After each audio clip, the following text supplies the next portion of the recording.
Kisah Nabi yang masih hidup hingga kini. Ini adalah kisah seorang Nabi yang hingga saat ini masih hidup.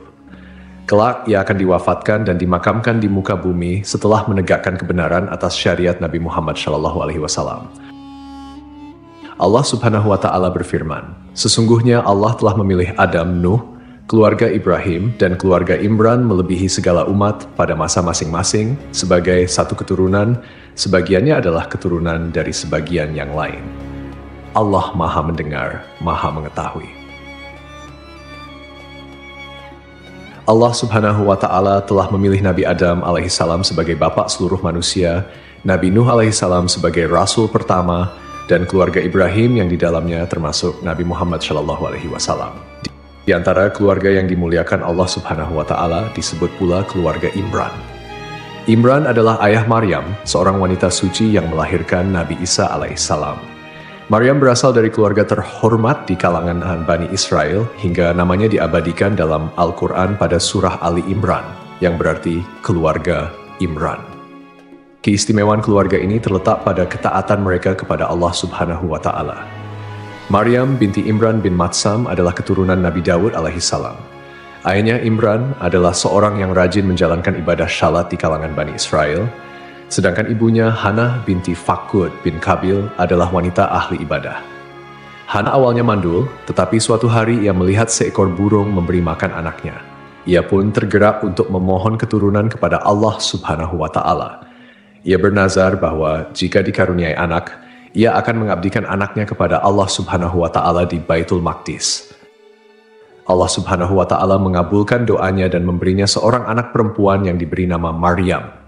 Setelah melahirkan, Hannah memohon perlindungan kepada Allah Subhanahu wa Ta'ala untuk Maryam dan keturunannya dari gangguan setan. Permohonannya dikabulkan. Nabi Muhammad SAW bersabda, "Setiap bayi yang lahir dari anak Adam disentuh oleh setan, kecuali Maryam binti Imran dan anaknya Isa alaihissalam." Setelah Maryam lahir, ibunya menyelimutinya dengan kain dan membawanya ke masjid untuk diserahkan kepada para ahli ibadah. Mereka berebutan untuk mengasuh Maryam, tetapi akhirnya undian dibuat. Nabi Zakaria alaihissalam yang merupakan suami dari saudari Maryam memenangkan undian tersebut. Ia pun mengasuh Maryam dengan penuh kasih sayang. Zakaria alaihissalam menempatkan Maryam di sebuah tempat khusus di masjid. Di sana, Maryam beribadah siang dan malam hingga ia dikenal sebagai wanita ahli ibadah di kalangan Bani Israel. Allah Subhanahu wa Ta'ala memberinya karunia berupa rezeki yang tidak biasa.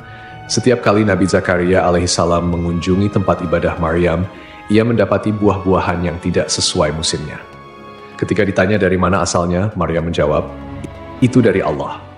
Sesungguhnya Allah memberi rezeki kepada siapa yang Dia kehendaki tanpa perhitungan." Allah Subhanahu wa Ta'ala memilih Maryam sebagai wanita terbaik di zamannya. Para malaikat menyampaikan kabar gembira bahwa Allah Subhanahu wa Ta'ala akan menciptakan seorang anak darinya tanpa ayah, yakni Nabi Isa alaihissalam sebagai tanda kekuasaannya. Allah memilih Maryam untuk menciptakan seorang anak darinya tanpa ayah. Para malaikat menyampaikan kabar gembira kepadanya bahwa anaknya kelak akan menjadi seorang nabi mulia. Dan dia berbicara dengan manusia sewaktu dalam buayan, yaitu saat masih kecil, menyeru orang-orang untuk beribadah kepada Allah semata yang tiada memiliki sekutu. Sebagai wujud rasa syukur atas nikmat yang diberikan, disebutkan bahwa Maryam terus syalat hingga kakinya pecah-pecah. Semoga Allah meridhainya, merahmatinya, serta merahmati ibu dan ayahnya. Di masjid tersebut, tidak ada seorang pun yang diizinkan masuk selain Nabi Zakaria. Maryam hanya keluar dari masjid saat haid atau karena keperluan mendesak seperti minum, makan, dan lainnya. Suatu hari, saat ia keluar masjid untuk suatu keperluan, ketika dia mengasingkan diri, yaitu menyendiri di sebelah timur Masjidil Aqsa, tanpa diduga Allah mengutus Ruhul Amin Jibril kepadanya. Maka dia menampakkan diri di hadapannya dalam bentuk manusia yang sempurna. Saat melihatnya, Maryam kata, "Sungguh, aku berlindung kepada Rabb yang Maha Pengasih terhadapmu jika engkau orang yang bertakwa." Maryam tahu bahwa orang yang bertakwa bisa menjaga diri. Jibril berkata, "Sesungguhnya, aku hanyalah utusan Rabb-mu. Aku bukanlah manusia. Aku ini seorang malaikat yang diutus Allah kepadamu untuk menyampaikan anugerah kepadamu seorang anak laki-laki yang suci. Dia berkata, bagaimana mungkin aku mempunyai anak laki-laki, padahal aku tidak punya suami dan aku bukan pula pezina. Malaikat berkata kepadanya, hal tersebut mudah baginya, karena dia kuasa atas segala sesuatu. Maka kami tiupkan ke dalam rahimnya sebagian dari ruh ciptaan kami. At-Tahrim ayat 12. Ketika Maryam mengandung, dia mengasingkan diri dengan kandungannya itu ke tempat yang jauh, karena saat hamil, Maryam sangat sedih. Dia tahu banyak orang yang akan membicarakannya. Berita kehamilan Maryam menyebar di kalangan Bani Israel, hingga belum pernah ada omongan yang menimpa suatu keluarga pun melebihi omongan terhadap keluarga Zakaria. Ketika akan melahirkan, Maryam bersandar di pangkal pohon kurma lalu berkata, aduhai, alangkah baiknya aku mati sebelum ini, dan aku menjadi sesuatu yang tidak berarti, lagi dilupakan. Jibril menyeru Maryam, janganlah engkau bersedih hati. Sesungguhnya Rabbmu telah menjadikan mengalir air anis di bawahmu. Dan goyanglah pangkal pohon kurma itu ke arahmu. Niscaya pohon itu akan menggugurkan buah kurma yang masak kepadamu. Maka makan, minum, dan bersenang hatilah engkau. Jika engkau melihat seorang manusia, maka katakanlah, sesungguhnya aku telah bernazar untuk menahan diri, tidak bicara bagi Rabb yang Maha Pemurah. Maka aku tidak akan berbicara dengan seorang manusia pun pada hari ini. Kemudian Maryam membawa bayi itu kepada kaumnya dengan menggendongnya. Saat kaumnya melihat Maryam menggendong bayi, mereka berkata, wahai Maryam, sungguh engkau telah membawa sesuatu yang sangat mungkar. Ayahmu bukan seorang yang buruk perangai, dan ibumu bukan seorang perempuan pezina. Mereka menuduh Maryam berbuat nista dengan Nabi Zakaria. Lalu mereka bermaksud melenyapkannya. Kala situasi kian genting, tak lagi ada kesempatan, tidak mampu mengucapkan dengan kata-kata, dan tawakal kepada zat pemilik keagungan kian besar. Saat itu tidak ada lagi yang tersisa selain ikhlas dan berserah diri. Maka Maryam menunjuk kepada anaknya dan berkata, berbicaralah dengannya karena dia yang akan memberi kalian jawaban. Mereka pun menjawab, bagaimana mungkin kami diminta untuk berbicara dengan anak kecil yang sama sekali belum memahami tutur kata? Selain itu, anak ini masih menyusu dalam buayan dan tidak bisa membedakan mana susu dan mana keju. Sikapmu ini hanya omong kosong yang tak berdasar, mengolok-olok dan menghina kami, karena kau tidak memberikan jawaban yang jelas, mengalihkan perhatian kepada anak kecil yang masih berada dalam buayan. Saat itu, Isa bayi berkata, sesungguhnya aku hamba Allah. Dia memberiku kitab, Injil, dan menjadikanku seorang nabi. Dia menjadikan aku seorang yang diberkahi di mana saja aku berada.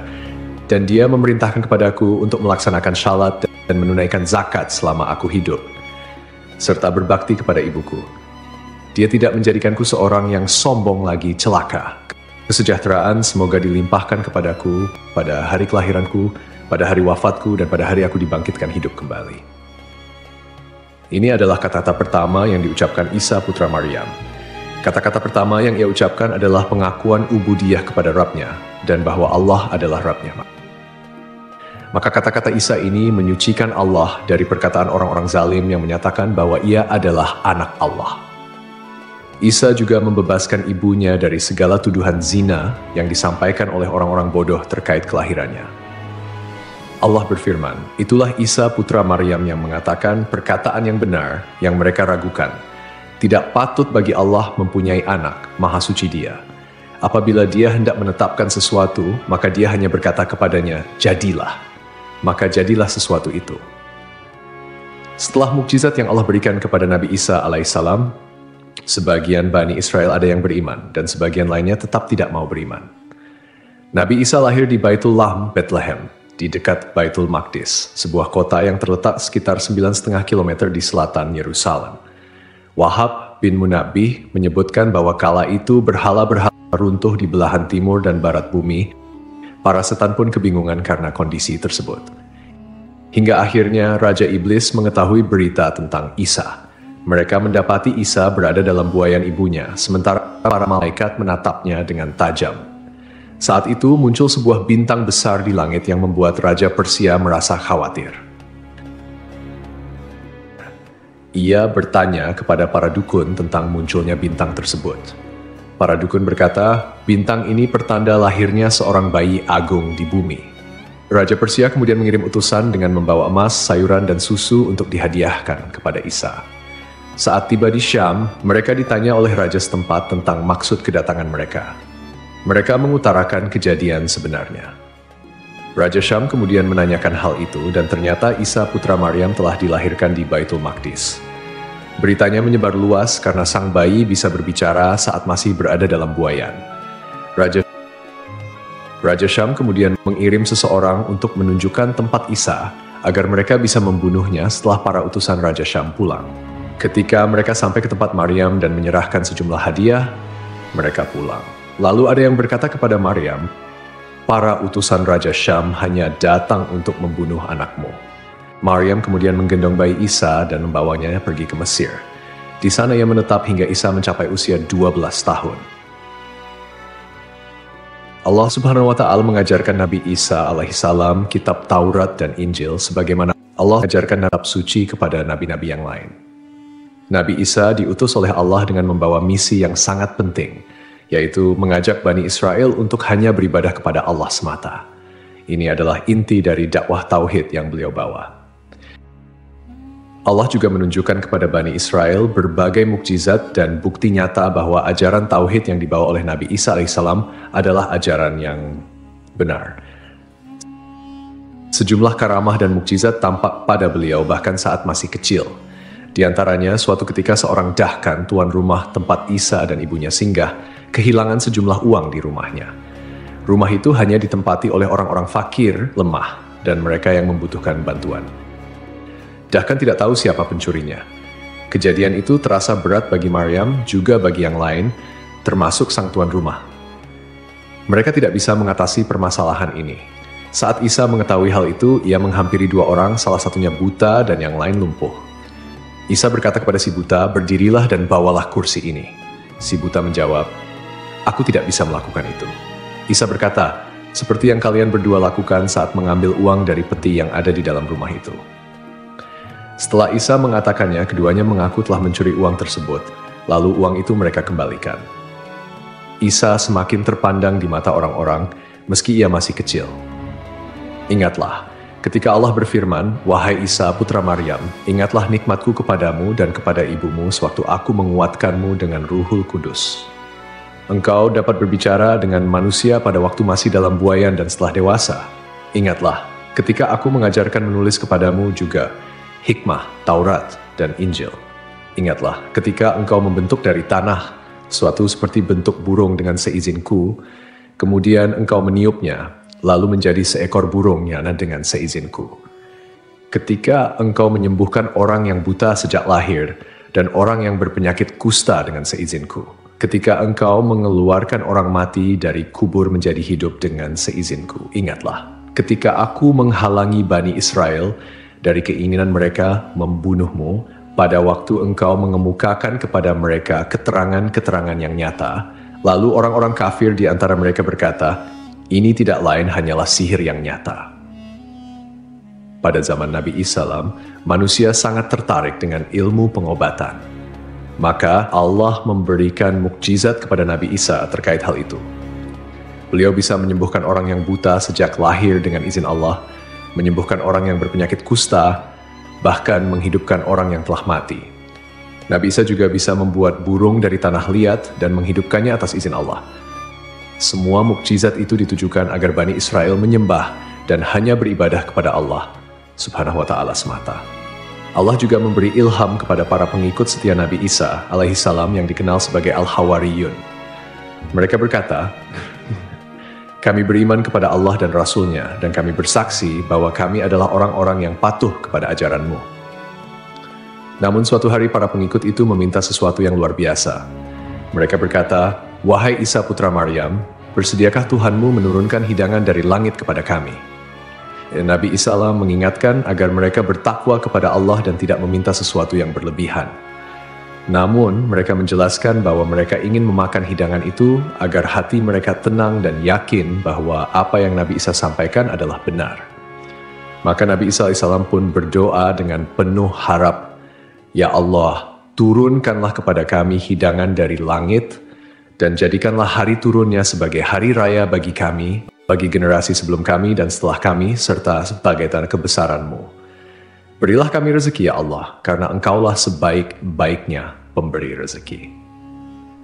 Allah pun mengabulkan doa itu dengan berfirman, "Sungguh aku akan menurunkan hidangan itu kepadamu. Tetapi barang siapa kafir di antaramu setelah turunnya hidangan itu, maka sungguh aku akan mengazabnya dengan azab yang tidak pernah aku timpakan kepada seorang pun di antara umat manusia." Kebencian Bani Israel kepada Nabi Isa sangat besar karena mereka tidak mau mengakui bahwa beliau adalah utusan Allah Subhanahu wa Ta'ala yang dijanjikan untuk Bani Israel. Mereka bahkan merencanakan untuk melenyapkannya. Mereka menghasut kerajaan Romawi dan merencanakan penangkapan Nabi Isa alaihissalam. Ketika mereka sedang merencanakan kejahatan, Allah juga merencanakan untuk melindungi dan menyelamatkan Nabi Isa alaihissalam. Allah Azza wa Jalla mewahyukan kepada Isa putra Maryam, "Wahai Isa, kuatkanlah dirimu dalam menyampaikan urusanku agama, dan janganlah lemah. Dengar dan taatlah, wahai putra wanita suci lagi perawan. Engkau lahir tanpa ayah. Aku menciptakanmu sebagai tanda kebesaran bagi seluruh alam. Hanya kepada-Kulah engkau harus beribadah dan berserah diri. Ambillah kitab ini dengan sungguh-sungguh, jelaskanlah kepada orang-orang yang berbahasa Suryani, dan sampaikan kepada mereka bahwa Akulah yang maha benar, maha hidup, maha mengurus segala sesuatu, dan aku tidak akan lenyap. Percayalah kepada seorang nabi buta huruf dari Arab, pemilik unta, surban, baju perang, 2 pasang sandal, tongkat, matanya lebar dan indah, dahinya kuat, kedua pipinya bercahaya, rambutnya ikal, jenggotnya tebal, kedua alisnya menyatu, hidungnya mancung, giginya renggang, lehernya terlihat jelas laksana teko perak, seakan-akan emas mengucur di tenggorokannya. Ia memiliki bulu-bulu dari dada hingga pusar laksana pedang, dan di perut serta dadanya tidak ada bulu selain itu. Telapak tangan dan kakinya tebal. Saat menoleh, ia menoleh dengan seluruh tubuhnya. Saat berjalan, ia seperti merekah dari batu dan meluncur di jalan menurun. Keringat di wajahnya seperti mutiara, dan aroma kasturi menyeruak dari tubuhnya. Belum pernah terlihat seorang pun sepertinya, baik sebelum maupun sesudahnya. Postur tubuhnya tinggi dan sempurna, aromanya harum. Ia banyak menikahi wanita, tetapi keturunannya sedikit. Keturunannya hanya berada di sebuah rumah surga yang terbuat dari mutiara cekung, tanpa keletihan ataupun suara gaduh di dalamnya. Wahai Isa, rawatlah dia di akhir zaman sebagaimana Zakaria merawat ibumu. Ia memiliki 2 cucu yang syahid. Di sisiku, ia memiliki kedudukan yang tidak dimiliki seorang manusia pun. Perkataannya adalah Al-Quran, agamanya adalah Islam, dan kesejahteraan datang menghampirinya. Tuba bagi siapapun yang menjumpai masanya, menghadiri hari-harinya, dan mendengarkan kata-katanya. Isa bertanya, "Ya Rab, apa itu tuba?" Allah menjawab, "Sebuah pohon yang kutanam dengan tanganku. Pohon itu untuk seluruh surga, akarnya dari ridwan, airnya dari tasnim, dinginnya seperti kafur, rasanya seperti jahe, dan aromanya seperti kasturi. Siapa yang meminumnya, ia tidak akan dahaga selamanya." Isa berkata, "Ya Rab, berilah aku minum sebagian darinya." Allah berfirman, "Haram bagi para nabi meminumnya sebelum nabi itu meminum. Haram pula bagi seluruh umat meminumnya sebelum umat nabi itu meminum." Wahai Isa, aku akan mengangkatmu kepadaku. Isa berkata, "Ya Rab, mengapa engkau mengangkatku?" Allah menjawab, "Aku mengangkatmu, kemudian aku akan menurunkanmu di akhir zaman agar engkau melihat keajaiban-keajaiban umat Nabi tersebut dan membantu mereka memerangi Dajjal yang terkutuk. Aku akan menurunkanmu pada waktu syalat, tetapi engkau bukan bertindak sebagai imam, karena mereka adalah umat yang dirahmati dan tidak ada nabi setelah nabi mereka." Nabi Isa berkata, "Ya Rab, beritahukan kepadaku tentang umat yang dirahmati itu." Allah berfirman, "Mereka adalah umat Ahmad. Mereka adalah ulama dan orang-orang bijak seperti para nabi. Mereka menerima pemberianku dengan rela hati meskipun sedikit, dan aku menerima amalan mereka meskipun sedikit. Aku memasukkan mereka ke surga karena kalimat la ilaha illallah." Wahai Isa, mereka adalah penghuni surga terbanyak karena belum pernah ada lisan suatu kaum yang merendah dengan kalimat la ilaha illallah seperti mereka, dan belum pernah ada leher-leher suatu kaum yang tunduk dengan bersujud seperti mereka. Ketika Allah mengutus Isa putra Maryam sebagai nabi dan membawakan bukti-bukti nyata kepada mereka, orang-orang munafik dan kafir dari kalangan Bani Israel heran padanya dan menghinanya. Mereka berkata, "Apa yang dimakan si Fulan semalam, dan apa makanan yang ia simpan?" Orang-orang mukmin semakin bertambah imannya, sementara orang-orang kafir dan munafik semakin ragu dan bertambah kekafirannya. Meski demikian, Nabi Isa alaihissalam tidak memiliki tempat tinggal. Beliau hanya berkelana di muka bumi tanpa menetap di suatu tempat tertentu, sehingga tidak ada tempat yang dikenal sebagai kediamannya. Dan Allah adalah sebaik pembalas tipu daya. Allah Subhanahu wa Ta'ala berfirman, "Wahai Isa, aku mengambilmu dan mengangkatmu kepadaku, serta menyucikanmu dari orang-orang yang kafir, dan menjadikan orang-orang yang mengikutimu di atas orang-orang yang kafir hingga hari kiamat. Kemudian kepadakulah engkau kembali, lalu aku beri keputusan tentang apa yang kalian perselisihkan." Allah mengabarkan bahwa Dia mengangkat Nabi Isa ke langit setelah mewafatkannya dengan tidur, menurut pendapat yang lebih syahih. Allah menyelamatkannya dari gangguan orang-orang Yahudi yang menghasut raja kafir pada masa itu untuk membunuh dan menyalibnya. Nama raja tersebut adalah Daud bin Naura. Ia memerintahkan untuk membunuh dan menyalib Nabi Isa alaihi salam. Saat Allah berkehendak untuk mengangkat Nabi Isa ke langit, beliau keluar menemui para sahabatnya. Ketika itu di Baitul Maqdis terdapat 12 pengikut setianya. Nabi Isa keluar dari sebuah sumber air dengan rambut yang masih meneteskan air lalu berkata, "Sungguh, di antara kalian nanti ada yang akan ingkar terhadapku sebanyak 12 kali setelah sebelumnya beriman kepadaku." Kemudian beliau berkata, "Siapa yang mau diserupakan denganku lalu dibunuh sebagai penggantiku, maka ia akan meraih derajat yang sama sepertiku." Seorang pemuda yang paling muda di antara mereka berdiri, tetapi Nabi Isa berkata, "Duduklah." Beliau mengulangi ucapannya dan pemuda itu kembali berdiri. Akhirnya Nabi Isa berkata, "Kaulah orangnya." Allah kemudian menyerupakan pemuda tersebut dengan Nabi Isa. Allah mengangkat Nabi Isa dari loteng Baitul Maqdis ke langit. Tidak lama kemudian, orang-orang Yahudi yang mencari Nabi Isa masuk ke dalam. Mereka menangkap pemuda yang diserupakan itu, lalu membunuh dan menyalibnya. Setelah kejadian itu, para pengikut Nabi Isa terpecah di 3 kelompok. 1. Kelompok Yakubiyah yang berkata, "Allah ada bersama kami selama yang Dia kehendaki, lalu Dia naik ke langit." 2. Kelompok Nasturiyah yang berkata, "Putra Allah bersama kami selama yang Dia kehendaki, lalu Dia mengangkatnya ke langit." 3. Kelompok Islam yang berkata, "Hamba Allah dan Rasul-Nya bersama kami selama yang Dia kehendaki, lalu Allah mengangkatnya kepadanya." Allah Subhanahu wa Ta'ala berfirman, "Tidak ada seorang pun dari ahli kitab kecuali akan beriman kepadanya Isa sebelum kematiannya." Ayat ini mengacu pada masa ketika Nabi Isa alaihissalam akan turun kembali ke bumi pada akhir zaman sebelum hari kiamat. Pada saat itu, beliau akan membunuh Dajjal, menghancurkan salib, membunuh seluruh babi, membatalkan pajak, tidak menerima agama apapun selain Islam. Nabi Isa akan memerintah dengan keadilan, dan seluruh umat manusia akan berserah diri kepada Allah Subhanahu wa Ta'ala. Ahlus Sunnah mengimani bahwa turunnya Nabi Isa alaihissalam merupakan salah satu tanda besar dari dekatnya hari kiamat. Sifat-sifat beliau yang disebutkan dalam berbagai riwayat adalah sebagai berikut. Seorang laki-laki dengan perawakan tidak terlalu tinggi dan tidak terlalu pendek, kulitnya kemerah-merahan, rambutnya keriting, terurai hingga kedua pundaknya, dan tampak selalu basah seperti baru keluar dari kamar mandi. Dadanya bidang. Setelah keluarnya Dajjal dan terjadinya kerusakan besar di muka bumi, Allah akan mengutus Nabi Isa alaihissalam untuk turun ke bumi.